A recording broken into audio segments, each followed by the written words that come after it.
হযরত আব্দুল্লাহ ইবনে ওমর রাদিয়াল্লাহু তাআলা আনহু থেকে বর্ণিত, রাসূলুল্লাহ সাল্লাল্লাহু আলাইহি ওয়াসাল্লাম লোকদের সামনে দাজ্জাল সংক্রান্ত আলোচনা করে বললেন, নিশ্চয়ই মহান আল্লাহ তাআলা কানা নন, সাবধান, মসিহ দাজ্জালের ডান চোখ কানা এবং তার চোখটি যেন গুচ্ছ থেকে ভেসে ওঠা আঙ্গুর, অর্থাৎ অন্য চোখটির তুলনায় এই চোখটি বাইরে বেরিয়ে থাকবে।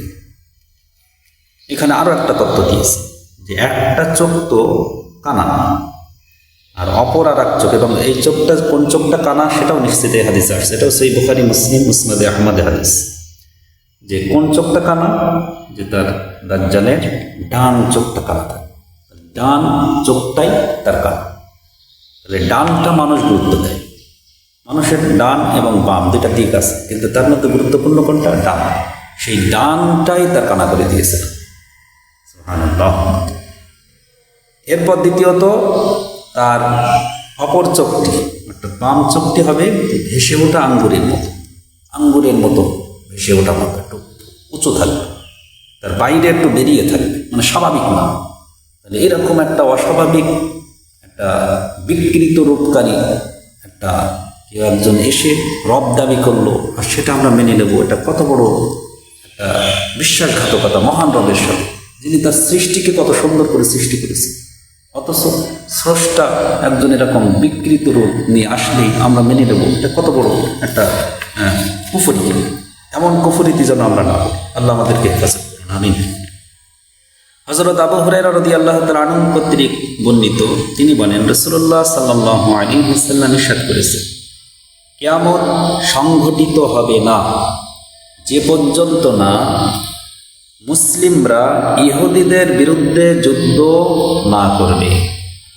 অর্থাৎ ইহুদিদের সাথে মুসলিমরা যুদ্ধ না করা পর্যন্ত কিয়ামত হবে না।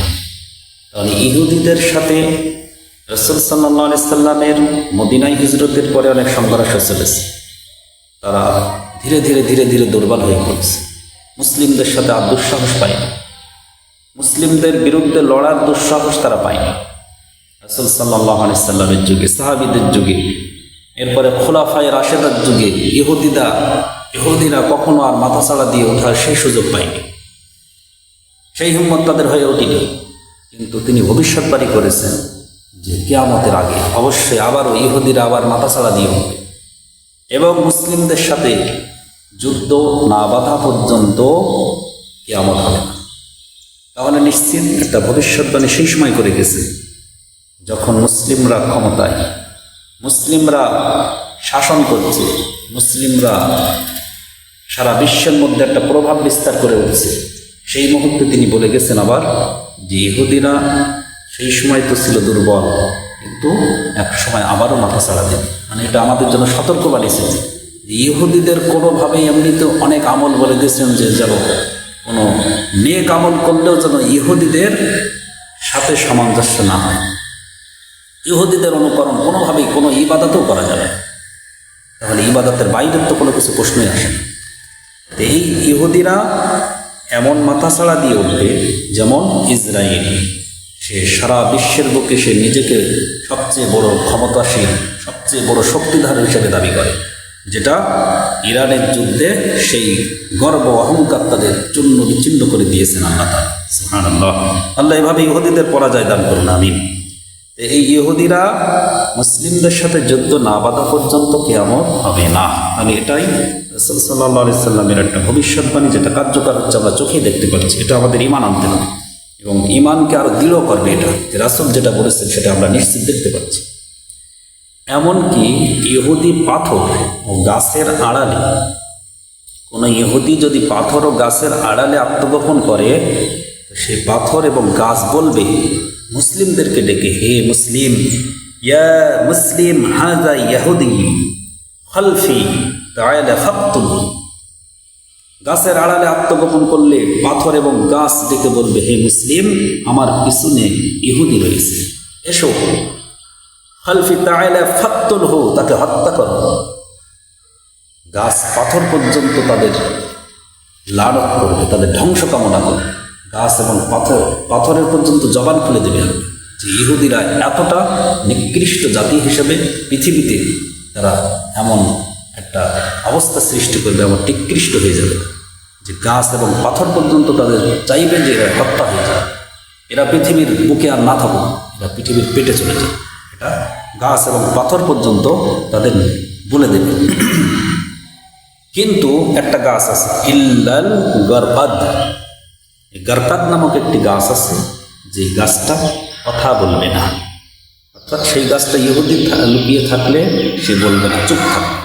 কেননা ফাইন্নাহু মিন শাজারাতিল ইয়াহুদ, এই গাছটা ইহুদিদের গাছ। তাহলে ইহুদিরা কত বড় একজন ফিতনাবাজ যে একটা গাছকে পর্যন্ত তাদের গাছ করে, যদিও গাছকে আল্লাহর সৃষ্টি। একটা মানুষ একজন মানুষের পক্ষে হয়ে যেতে পারে, বা মানুষ ফিতনায় পড়ে লোভে পড়ে সে তার স্রষ্টাকে ভুলে যেতে পারে, কিন্তু একটা গাছ কিন্তু তার স্রষ্টাকে ভুলতে পারে না। কিন্তু ইহুদিরা কত বড় ভয়াবহ হয়ে যাবে যে একটা গাছ পর্যন্ত সে তাদের করে। গরকাত নামে যে গাছের নামটাও রাসূল সাল্লাল্লাহু আলাইহি সাল্লাম বলে দিয়েছেন তার জ্ঞান দ্বারা, যেটা গাছ পর্যন্ত তাদের পক্ষে করে নেবে। মানে এরা ইহুদিরা কতটা খারাপ সেটা আমাদের বুঝতে হবে। হযরত আবু হুরায়রা রাদিয়াল্লাহু তাআলা আনহু থেকে বর্ণিত, তিনি বলেন রাসূলুল্লাহ সাল্লাল্লাহু আলাইহি ওয়াসাল্লাম বলেছেন, সেই মহান সত্তার কসম যার হাতে আমার জীবন আছে, ততক্ষণ পর্যন্ত দুনিয়া বিনাশ হবে না যতক্ষণ পর্যন্ত না কোনো ব্যক্তি কবরের পাশ দিয়ে অতিক্রমকালে উক্ত কবরের উপর গড়াগড়ি দেবে আর বলবে, হাই হাই, যদি আমি এই কবরবাসীর স্থানে হতাম, আমি যদি আজকের এই কবরবাসী যে কবরের ভিতরে আছে, আমি যদি সেই কবরবাসী হয়ে যেতাম। এরূপ উক্তি সে দিন রক্ষার মানুষে বলবে না, বরং তা বলবে পার্থিব বালা মুসিবতে অতিষ্ঠ হওয়ার কারণে। এটা বলবে দিন রক্ষার কারণে না, আর আমল আনার কারণে। আমল আনা কষ্ট হচ্ছে, আমল করতে কষ্ট হচ্ছে, দিন মানতে কষ্ট হচ্ছে, তাই বলবে তা না। সে দুনিয়ার বালা মুসিবতে পড়ে ইলম থেকে আমল থেকে দূরে থেকে সে শুধুমাত্র দুনিয়াদার হওয়ার কারণে দুনিয়ার পিছনে ছুটতে ছুটতে সে এমন ফিতনায় পড়ে যাবে, এমন মুসিবতে পড়ে যাবে, সে নিজেকে কবরবাসীদের মধ্যে গণ্য করতে উৎসাহী হবে যে আমি আজকে যদি কবরবাসী হতাম, বিছানা থেকে যদি কবরবাসী হয়ে যেতাম, তাহলে আজকে মনে হয় নিরাপদে থাকতাম। দুনিয়ার জীবনটা ইসলাম থেকে, দিন থেকে, আমল থেকে সরে গেলে কতটা ভয়াবহ হয়ে যাবে সেটার একটা রূপ এই হাদিসে রাসূল সাল্লাল্লাহু আলাইহি সাল্লাম বর্ণনা করেছেন যে একজন ব্যক্তি এরকম না বলা পর্যন্ত কিয়ামত হবে। অর্থাৎ কিয়ামত একটা আযাব, কিয়ামত একটা গজব, মহান আল্লাহ তাআলার একটা রাগ ক্রোধের একটা বিকাশ কিয়ামত। এটা কাদের উপর আসবে? যারা পাপিষ্ঠ হয়ে যাবে। মানুষ এমন পাপিষ্ঠ না হলে এমন আযাব আসবে। মানুষ এমন পাপিষ্ঠ হবে যে পৃথিবী পর্যন্ত ধ্বংস করে দেবে পাপের কারণে। মানুষও দিন ইসলাম থেকে, আমল থেকে, আল্লাহ থেকে দূরে, আখেরাত থেকে দূরে যখন সরে শুধুমাত্র শয়তানের পূজা করবে, শয়তানের দিকে ধাবিত হবে, দুনিয়ার দিকে ধাবিত হবে, ঈমান আমলের কোনো ধার ধারবে না, অহংকারী হয়ে উঠবে, তখন এমন মুসিবত আল্লাহ দান করবেন যেটাই অতিষ্ঠ হয়ে মানুষ কবর দিয়ে অতিক্রম করবে আর তাতে হামাগুড়ি খাবে। হায় আফসোস, আমি যদি এই কবরবাসী হয়ে যেতাম, হায় আফসোস, আমি যদি আজকের এই কবরে যেতে পারতাম, তাহলে আমি মনে হয় একটু তৃপ্তি পাইতাম, এই মহা অশান্তি থেকে হয়তো নাজাত পাইতাম। সেটা ভাববে, কারণ তার মধ্যে ঈমান নেই, আমল নেই। সে কবরের চিন্তাও তার জানা নেই যে কবরে গেলেও যে আযাব, আমল না নিয়ে গেলে, আল্লাহকে না মানলে কবরের ভিতরেও যে একটা মহা আযাব আছে, সেটাও তার জেহেনে থাকবে না। সে ফিতনায় পতিত হয়ে এই সবগুলো বলে যাবে।